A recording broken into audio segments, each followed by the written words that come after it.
Oke guys, selamat jumpa kembali di Endato Channel. Oke, kali ini saya bersama teman saya yang kemarin sudah menceritakan tentang bagaimana tentang pengurusan atau merawat burung perkutut. Sebab kalau di daerah Jawa khususnya itu burung-burung perkutut ini merupakan salah satu burung kepercayaan yang bisa dibilang membawa keberuntungan, terutama dari mistisnya. Tapi kali ini kita tidak akan berpanjang lebar menceritakan tentang burung perkutut. Kali ini saya mempunyai beberapa pusaka. Ada tombak, kemudian ada kuda, kemudian ada juga buah keris. Pusaka saya ini warisan leluhur asli dari Indonesia. Cuman kali ini yang akan kita bawakan itu pada malam hari ini teman saya akan menceritakan tentang apa? Ya, tentang filosofi keris, ya, tentang makna dari keris, tentang filosofi keris dan maknanya itu apa. Kemudian keris itu kan ada eloknya, ada apa namanya? ada yang dapur lurus, ya, ada yang dapur lo, macam-macam. Nanti kita akan bercerita ya, mungkin teman-teman di sana mungkin banyak juga yang sudah mengerti, banyak pula yang mungkin ada juga yang belum paham tentang pusaka, terutama pusaka keris ini. Mungkin nanti juga lain waktu kita akan menceritakan tentang mungkin pusaka apa yang lain, tentang tombak kemarin, tombak ini. Jadi mungkin kita langsung saja. Ini keris apa, mungkin juga mempunyai dulu siapa. Dan ini saya serahkan waktunya kepada di teman. Silakan. Oke, assalamualaikum warahmatullahi wabarakatuh. Salam sejahtera bagi kita semua. Salam kebajikan, namo buddhaya, om swastiastu, berkah dalam, rahayu. Malam hari ini sedikit berbeda dari kemarin-kemarin karena kita mengupas burung perkutut, burung tekukur. Kali ini kita mencoba mengupas tentang ilmu dewung. Saya di sini kapasitas sebagai salah satu penggemar dari tosan aji atau dewung atau pusaka atau senjata tajam Nusantara. Bukan bermaksud menggurui karena banyak senior saya yang lebih memahami mungkin ya. Di sini saya hanya sifatnya melengkapi atau ini mindset saya. Jadi saya mencoba untuk logis dalam menyikapi tentang keris karena pada saat ini ada distorsi mengenai pemahaman keris yang sebetulnya dulu diciptakan itu baik adanya. Sekarang banyak yang memandang keris itu sebagai benda syirik, benda musyrik dan lain sebagainya, atau berhala dan lain sebagainya, sehingga banyak sekali beberapa waktu yang lalu itu aksi-aksi perusakan keris yang terjadi di sosial media. Sebenarnya itu sangat disayangkan karena sebetulnya keris itu bukan benda yang seperti itu. Jadi falsafah hidup orang Jawa itu ada 5 yang laki-laki ya teman, yaitu wismo atau rumah, yang kedua garwo itu istri, yang ketiga itu turonggo itu kuda atau alat berkendara, alat transportasi. Yang keempat itu ukilo atau burung anggungan. Yang kelima ini adalah curigo. Nah, curigo ini adalah benda pusaka atau senjata. Pada dasarnya keris atau tosan aji atau duwung itu, sepemahaman saya, itu diciptakan dengan dua konsep. Konsep pertama yaitu konsep duwung sebagai sifat piandel. Sifat piandel atau pusaka. Jadi merepresentasikan atau mewakili sifat piandel seseorang, sifat percaya diri dan makna iman dari seseorang kepada penciptanya, makna manunggaling kawula dalem Gusti, makna manunggaling jagat ageng jagat alit, makna menyatunya mikrokosmos dengan makrokosmos. Jadi kenapa di dalam keris itu selalu ada gonjo, terus ada wilah atau bilah, terus baru ada besi yang menancap di dedel atau di hulu atau handle-nya. Di dalam ilmu duwung itu kita mengenal banyak sekali ilmu. Yang paling baku adalah satu itu ilmu dapur. Dapur di dalam bahasa Jawa artinya adalah bentuk. Ada dapur lurus, ada dapur luk, mulai dari luk 3, 5, 7, 9, 11, 13, dan di atas luk 13 itu namanya korowolang karena di atas lebih dari di luar kewajaran. Karena maksimal luk yang lazim itu 13. Nah, di atas itu disebut kolowijan, disebut keris kolowijan. Nah, untuk keris dapur lurus sendiri itu juga bermacam-macam. Mulai dari tilam sari, tilam putih, mulai dari jalak, jalak sangu tumpeng, jalak ngure, sinom robyong dan lain sebagainya. Kemudian yang luk 3 itu ada yang jangkung, terus luk 5 itu ada Pandowo Cinarito, Pandowo Lare, terus ada luk 7, luk 9, luk 11, luk 13, sengkelat itu luk 13. Nah, di sini kita akan membahas 3 aja nih. Satu itu tentang dapur, yang kedua itu tentang ilmu pamor, yang ketiga adalah tentang tangguh. Kita membahas yang ilmu dapur dulu. Dapur itu adalah bentuk dari beberapa kitab tentang ilmu duwung, baik dari Gagrag Ngayogyakarta, Gagrag Surakarta, Gagrag Jawa Timur, dan Pasundan, dan di keris-keris Nusantara lainnya seperti Bugis, Malaya, bahkan keris Malaysia, keris Vietnam, keris Filipina, keris Thailand, itu sebetulnya hampir sama. Kurang lebih kalau kita menurut kitab Centini, itu dapur itu ada sekitar 196 dapur, mulai dari dapur lurus sampai dengan luk 29 korolang, terus korolang besar. Tiap-tiap bentuk, tiap-tiap dapur itu mempunyai makna filosofi.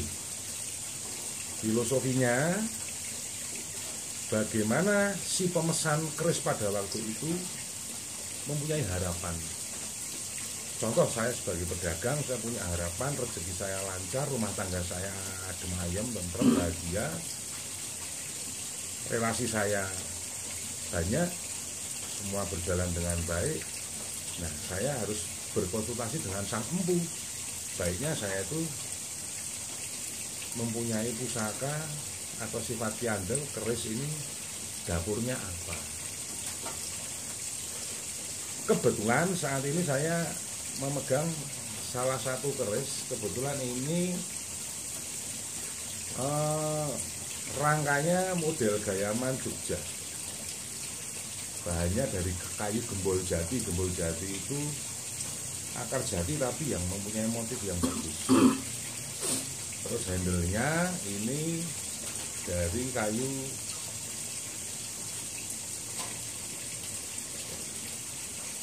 sawo kecil brut, jadi nyinden brut. Kalau orang perkasa pasti paham istilah brut. Kemudian penduknya ini kuningan. Oke. Nah, kita coba lihat.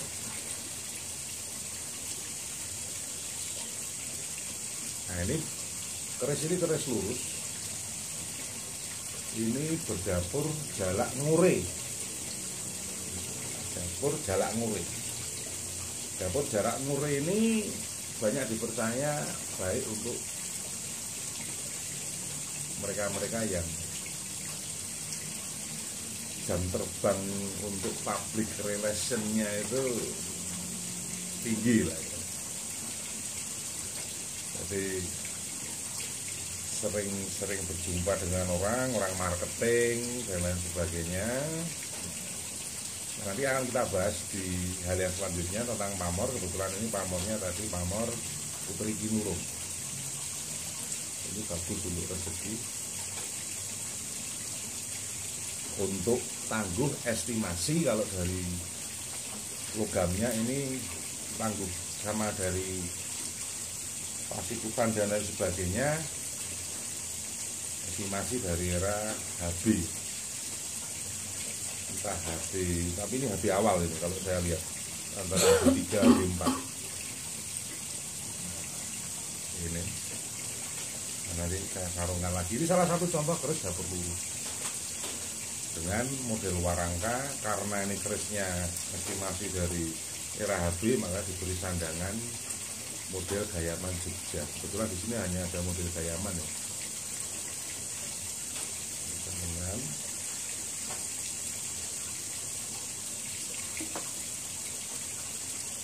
Untuk yang berikutnya kita mencoba membahas masalah pamor. Sama dengan halnya dapur, pamor itu juga memiliki makna filosofi. Saya mungkin belum ahlinya ya, tetapi sedikit banyak saya mencoba untuk terus belajar. Saya pahami pamor-pamor mana yang baik untuk kita miliki, yang sesuai dengan jati diri kita, pekerjaan kita, latar belakang kita, dan mana pamor yang sebetulnya tidak kita kopeni atau tidak kita rawat, yang tidak selaras dengan jati diri kita. Perlu saya jelaskan di sini bahwa keris itu terbuat dari 3 matra. 1 besi, yang kedua logam, yang ketiga ini batu meteor. Untuk batu meteor itu biasanya harus ditapih terlebih dahulu untuk disatukan ke dalam bilah, ke dalam bahan besi dan baja tadi. Ditapih dengan bahan nikel dan timah. Ini adalah teknologi tinggi. Jadi percayalah bahwa leluhur kita itu orang yang pandai dan cerdas dalam hal fisika dan kimia, karena rumusan-rumusan fisika dan kimia leluhur kita sudah menguasai. Betapa hebat leluhur kita orang Nusantara ini, orang Indonesia ini. Pintar. Nah, sudah menguasai betul bagaimana cara menapih, teknik menapih batu meteor dengan nito, dengan timah, digabungkan dengan besi dan baja sehingga bisa menyatu. Nah, ketika proses pembuatan keris itu selesai dan bilah ini diberi racun arsenik atau warangan, besi dan logam itu akan berwarna hitam, sedangkan batu meteornya akan berwarna putih, sehingga nanti ada gradasi warna yang akhirnya muncul yang disebut dengan pola pamor. Pamor yang muncul itu juga tergantung dari teknik pelipatan besi sendiri. Karena proses pembuatan keris itu kan besi ditempa, dilipat-lipat, tempa lagi, lipat lagi. Itu ada teknik, beberapa teknik tempaan, contohnya ya teknik lipatan maksudnya, lipatan rumah, miring dan lain sebagainya. Bagaimana sang empu itu membuat pola pamor itu juga tergantung dari wawancara sang empu dengan si pemesan. Dilihat dari wetonnya, latar belakang hidupnya, pekerjaannya, harapannya, doanya, sehingga nanti pola pamor yang keluar nanti sesuai dengan jati diri si pemesan. Contoh, saya pedagang, saya sowan ke seorang empu, saya minta tolong kepada sang empu, pasti akan bertanya, weton jenengan atau weton Anda itu apa, jenengan lahirnya hari apa, pasaran apa, sehingga nanti akan terus pekerjaan Anda apa, cita-cita dan harapan Anda apa. Mungkin sang empu contoh setelah berkonsultasi dengan saya, oh lah Mas Demang itu karena pedagang ya, cocoknya pakai jalak ngure Mas. Nah, nanti pola pamornya untuk jenengan dihitung-hitung pasnya itu kok pamornya kok wos utah atau beras utah. Nah nanti jenengan puasa tanggal sekian nanti saya miwiti membuat itu tanggal sekian, nanti selamatan setengah macam. Nah itu nanti, oh iya nanti pola pamornya yang muncul itu. Sekali lagi, di dalam ilmu duwung tidak pernah mengenal kata klenik, karena di dalam keris yang ada hanya makna filosofi, makna permohonan, makna dari iman kita terhadap pencipta kita. Nanti di bab terakhir nanti akan saya sedikit ulas masalah yang ini tadi, masalah imanensinya ini. Banyak sekali pola pamor. Banyak para penggemar atau kolektor keris itu memburu pamor-pamor yang indah, pamor-pamor yang antik, yang langka. Mungkin kalau kebanyakan orang sudah punya keris pamor wasutah, ngulit semongko, mungkin akan sedikit beralih, tak cari yang model pamor miring, mau gelar sineret, mau iris pandan, toyo mambek, atau wargangsir dan lain sebagainya. Biasanya para kolektor itu akan memburu keris dengan pola pamor yang unik, yang langka tapi baik.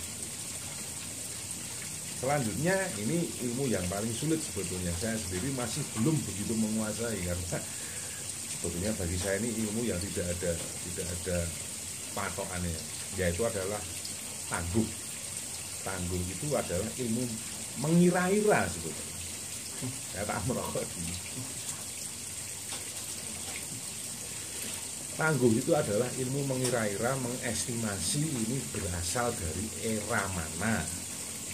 Kebanyakan orang-orang keris pasti memakai terminologi sejarah kerajaan di Nusantara, mulai dari era Kabudan, terus Jenggolo atau Jenggala, Kediri, Singasari, Majapahit, Demak, Pajang, Sedayu, terus baru ke Mataram, Cirebon, Pajajaran, Tuban, belum lagi nanti Mataram itu ada Mataram Senopaten, Sultan Agung, terus nanti ada lagi TB, KB, Amangkurat, Mangkubumen, Mangkunegaran, Pakualaman. Nah sebetulnya teman-teman saya yang sudah ahli di bidang tangguh itu bisa paham dari karakter besi. Jadi lazimnya si di era Majapahit ini penampakan besinya atau warna besinya seperti apa. Kemudian besi di era Demak itu atau era Pajang itu seperti apa, era Pajajaran seperti apa, era Pakuan Pajajaran dengan Pajajaran berbeda lagi. Pakuan Pajajaran dengan Pajajaran itu seperti apa perbedaannya. Terus nanti yang dari era HB, PB itu juga nanti dari penampakan besi, pola pelipatan pamor, terus nanti dari dapurnya itu juga nanti, karena ini ilmu ini berkesinambungan. Cakrik atau gaya dari dapur ini. Oh, biasanya kalau dapur sengkelat gandiknya seperti ini, terus sogokannya model seperti ini, grenengnya model seperti ini, terus kok apa sirah cecaknya begini, gonjonya tebal begini, wilahnya begini, dan wah ini berarti Mojopahit punya, oh berarti ini Demak punya, oh berarti ini Pajang punya. Itu bisa dilihat dari satu bentuk cakrik atau gaya, karena tiap-tiap era punya gaya masing-masing. Yang berikutnya tadi dari penampakan warna besi dan teknik lipatan besinya. Jadi sekali lagi, keris itu bukan ilmu klinik tapi ilmu logika. Kalau kita mendasarkan kegemaran kita terhadap keris itu dari sisi isoteri, tidak berdasarkan juga dengan sisi eksoteri, nanti yang kita takutkan adalah kita terdistorsi atau pikiran kita, mindset kita salah menyikapi. Itulah yang menjadikan keris itu menjadi benda musyrik. Nah, kebetulan ini juga ada satu lagi. Nah, ini namanya rangka sandang walikat. Kebetulan bahannya ini kayu temuning. Ini buatan rekan saya Meranggi asal daerah Selarong di Jakarta, Pak Brewo. Halo Pak Brewo. Handlenya ini juga kayu sawo kecil berut. Nah, biasanya kalau sandang walikat ini judulnya handlenya model Narogo Kondo atau model Semar. Jadi, kemarin patutnya kok pakai ini, ya udah pakai ini, pakai model Jogja. Cara membuka keris itu jangan asal. Jadi di sini tuh ada keruingan. Ini tengah-tengah. Ini ada fungsinya, bukan hanya sebatas hiasan, tapi ini juga ada fungsinya. Ketika kita mau menarik bila tuh ceklik, nah itu sudah terbuka sekitar setengah senti atau 1 senti. Jangan ditarik bilanya, tetapi warangkanya yang didorong ke atas. Nah, terus kita taruh rangkanya, terus kita nanting. Ini namanya nanting. Satu, ini adalah bentuk penghormatan kita terhadap proses pembuatan bilah ini. Ini juga benda bersejarah, lahir dari proses pekerjaan dan laku tirakat serta doa yang tidak mudah. Setelah kita nanting ini, kita akan merasa, oh kalau berat atau masa jenis logam seperti ini biasanya berasal dari era mana. Itu estimasi dulu. Setelah itu baru kita letakkan keris ini di ujung kuku. Seperti ini. Ujung kuku. Nah, satu kenapa? Karena keris ini sudah dicelup racun arsenik. Jadi jelas ini ada racunnya. Yang ketiga, jangan pernah dipegang dengan tangan telanjang. Taruh di ujung kuku. Karena apa? Ini adalah pori-pori. Tangan kita ada pori-porinya. Dan pori-pori ini kan pasti mengeluarkan keringat. Keringat ini mengandung garam. Dan garam adalah zat yang membuat karat itu datar. Sedangkan kalau ujung kuku kan tidak. Nah, baru kita lihat. Oh, di sini wah ini namanya betok. Ini betok. Lihat dari jauh. Oh, condong lelehnya atau condongannya kok model Pajajaran punya ya. Oh iya nih. Ini tingkat kemiringannya atau condong lelehnya biasanya kalau ini model Pajajaran ini. Baru kita lihat besinya. Oh iya. Iya nih besinya nih kayaknya besi Kulon atau besi Pajajaran. Nah, kita amati pamornya. Weh, ini pamornya pedaringan kebak. Pedaringan kebak itu was mutah atau beras mutah tapi banyak filosofinya untuk kerejekian. Kok kebetulan kalau dari cakriknya ini Nyisombro punya. Nyisombro itu empu perempuan. Ya, itu cukup legendaris juga. Di Misombro itu banyak sekali diburu keris-kerisnya. Ini salah satu stok sombro. Pamornya kebetulan pamor penjaringan kebak dari estimasi besi, ini dari era Pajajaran. Kemungkinan saya salah, kemungkinan juga ada rekan-rekan yang berpendapat yang lain. Setelah itu baru kita masukkan lagi seperti ini dengan cara warangkanya yang ditarik turun, baru dikembalikan ke posisi. Ada juga ini,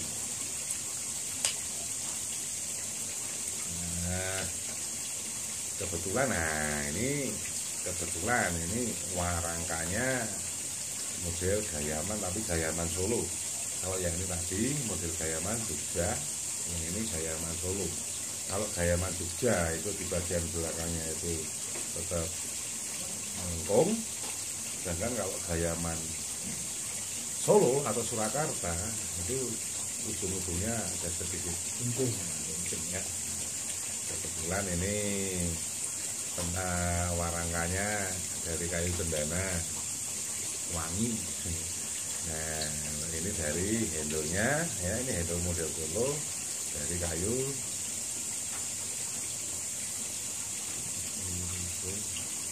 tayuman. Kayu tayuman. Kita buka. Ya, keringannya ini kita ceklik. Nah, baru kita dorong warangkanya ke atas. Set, kita letakkan. Lalu kita lanting. Nah, menanting ini seperti tadi, ini suatu bentuk penghormatan, tapi juga kita mengestimasi berat massa jenisnya. Wah, bilahnya tebal, dapurnya lurus juga. Kita lihat, wah, dapurnya dapur Tilam Sari. Wah, dapur Tilam Sari. Lihat, bilahnya tebal. Bilah tipis dan tebal biasanya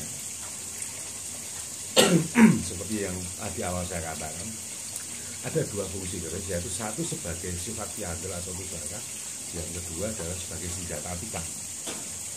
Kebetulan yang di tangan saya ini karakteristiknya senjata tikam, karena bilahnya tebal dan berat kandungan. Baru kita tempelkan di ujung kuku, di jari. Kita lihat, wah, ini pamornya deling mas, pamornya itu mengkilat, berkilat-kilat. Nah, biasanya pamor yang seperti ini itu berasal dari era Cirebon atau dari daerah-daerah pesisir sebelah utara Jawa. Ini pamornya deling, full ngawat, jelas ini meteornya diobral. Ini memakai banyak sekali batu meteor sehingga ini keras, karena memang ini kok karakteristiknya memang ini senjata tikam, bukan untuk sekedar pusaka. Ini dari Cirebon masing-masingnya, dari pola besinya juga warna besi. Nah, terus dari cakrik atau gaya untuk gandik, terus sirah cecak, kepet urang, sama akhirnya ini model Cirebon. Tapi ini kok suka mirip seperti eranya Sultan Agung punya. Nah, jadi kalau seperti ini, kalau menurut saya ya ini model Cirebon era Sultan Agung.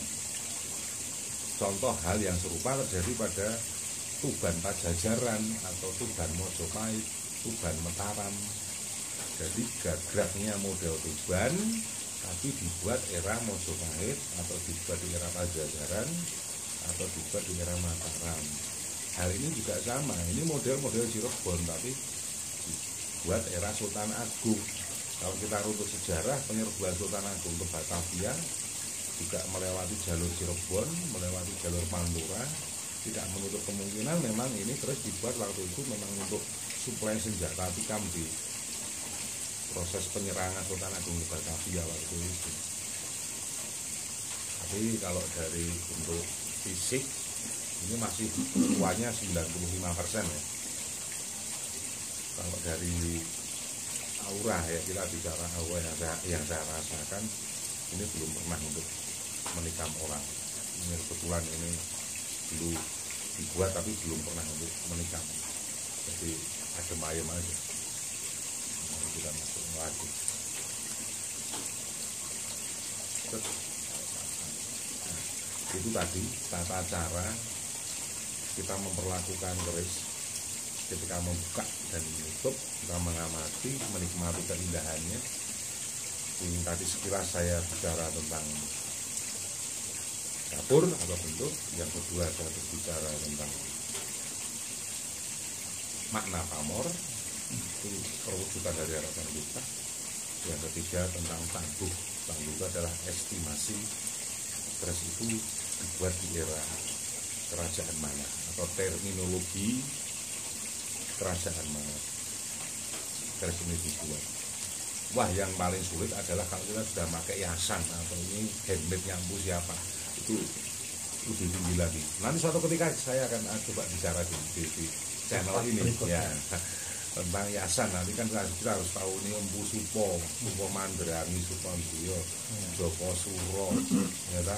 Terus belum lagi nanti supo Anom, belum lagi nanti seperti tadi empu Sombro, terus Sombro, dan lain sebagainya, banyak sekali empu. Itu kita harus lebih mendalam karena dibutuhkan satu pemahaman lebih, dan nanti ada waktu khusus coba kita nanti bicara masalah hiasan atau handmade dari empu siapa.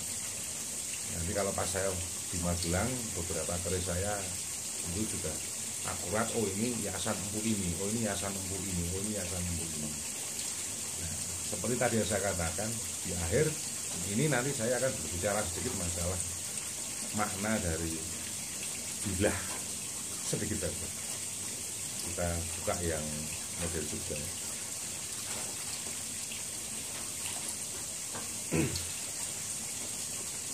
Di bilah itu pasti di bawahnya itu ada gonjo. Gonjo ini terpisah. Kecuali kalau gonjo iras ya, tapi normalnya keris itu gonjonya terpisah dari bilah. Nah, ini adalah makna atau simbol manunggaling manusia dengan pencipta. Karena ini rusak. Menyatunya antara jagat alit, jagat ageng, manunggaling kawula dalem Gusti. Menyatunya mikrokosmos dengan makrokosmos. Di dalam bilah inilah ada suatu komunikasi, wujud dari doa, harapan dari si pemilik terhadap sang penciptanya. Ketika kita sudah bisa memahami bahwa keris pusaka yang kita pegang ini adalah sesuatu yang betul-betul merepresentasikan iman kita terhadap pencipta kita, telah ini sebagai pusaka meninggalan leluhur dengan baik tanpa diperlakukan aneh-aneh. Perawatan yang normal adalah ini diminyaki paling tidak 2 minggu sekali ya. Kalau saya sarankan dengan minyak singer, minyak mesin jahit itu, atau dengan minyak parafin, terus dicampur dengan sedikit minyak cendana atau minyak cempaka atau minyak kandel atau wangian lainnya dengan kuasa persikat gigi. Nah, terus nanti diangin-anginkan sambil kita nikmati keindahan pamornya. Nanti kalau sudah 1 jam 2 jam baru kita sarungkan lagi, kita simpan itu 2 minggu sekali seperti itu. Proses untuk membersihkan, mewarangi, kalau mewarangi paling tidak cukup 3-4 tahun sekali, karena sifat warangan ini karena campuran dengan air jeruk nipis itu merusak logam, jadi jangan terlalu sering diwarangi. Kalau dibersihkan setiap suro monggo. Kalau saya tidak harus menunggu suro, manakala memang kotor ya harus saya bersihkan. Kalau saya biasanya dengan odol dengan sikat gigi saya halus supaya nanti karatnya juga tidak menyebar. Nah, nanti dibilas, itu baru nanti dijemur di tempat terik. Kalau tidak, saya biasanya nanti kalau pas cuaca mendung, saya setelah bersihkan saya panaskan di atas kompor gas sedikit Nah, tapi ya nuwun sewu, kita tidak tahu keris ini dulu diperlakukan seperti apa dahulu. Kita mungkin tidak paham, wah ini dulu diperlakukan khusus atau seperti apa, ya kita nyuwun sewu, kita tidak memungkiri bila keris ini mungkin juga mengandung energi yang kita sendiri tidak pahami. Sebenarnya sebelum kita memperlakukan keris ini untuk dicuci, terus dipanaskan di atas kompor atau lain sebagainya, kita permisi lah. Satu, kita permisi sama Gusti Allah dulu, minta izin kepada beliau. Yang kedua, nawa itu niat ingsun aku ngresiki keris ini, kita bersihkan keris ini, kita tidak merusak apa-apa, kita hanya merawat. Kita serahkan semua sama Allah Subhanahu wa Ta'ala, sama pencipta kita. Insya Allah akan baik aja. Seperti itu.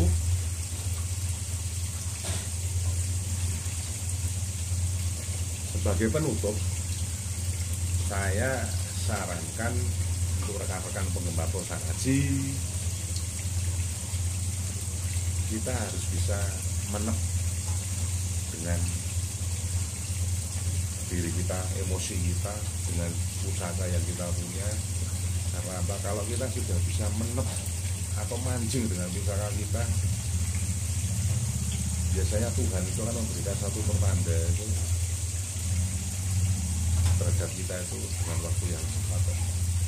Kita akan mengalami suatu apa, ada pertanda apa.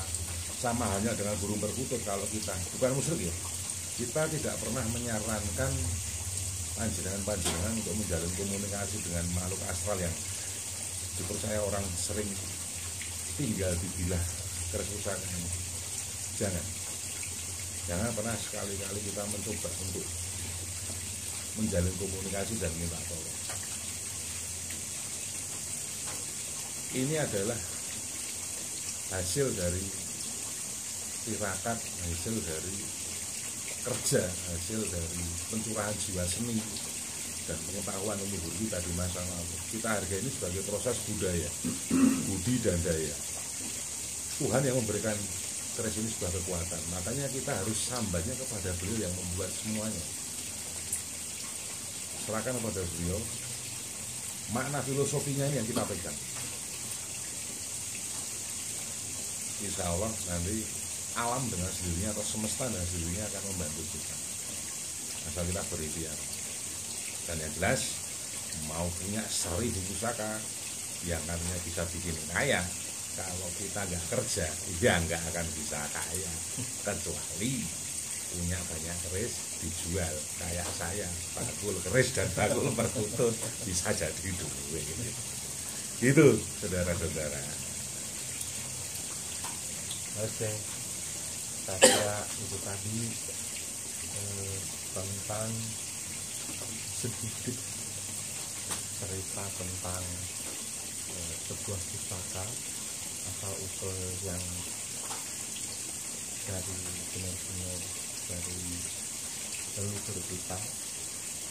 Jadi mungkin nanti kita akan di part 2, mudah-mudahan nanti kita bisa segera bercerita di part 2 lagi selanjutnya tentang seperti yang sudah dibicarakan tadi, dari empung, dari pembuatnya para pusaka-pusaka dahulu. Dan kali ini saya kira saya cukupkan sekian, dan tetap stay, tetap menonton, subscribe, like, share di Hendarto Channel.